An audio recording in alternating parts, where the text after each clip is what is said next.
Hi, this is Fayaz F. Rahman. Welcome back to my technical channel. Today I'm going to share you how to solve HP E7 error magenta cartridge.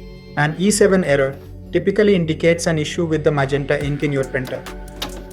This could be caused by several factors such as Number 1. Ink cartridge issue.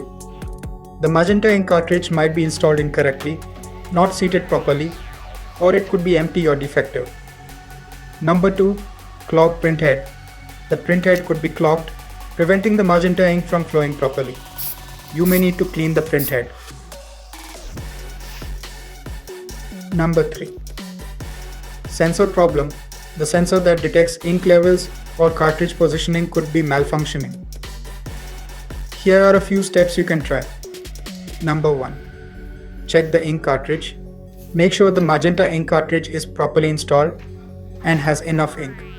If it's low or empty, replace it. Number 2. Clean the printhead. If your printer has an option to clean the printhead, try running it. This might clear any blockages. Number 3. Clean the sensor that detects ink levels or cartridge positioning.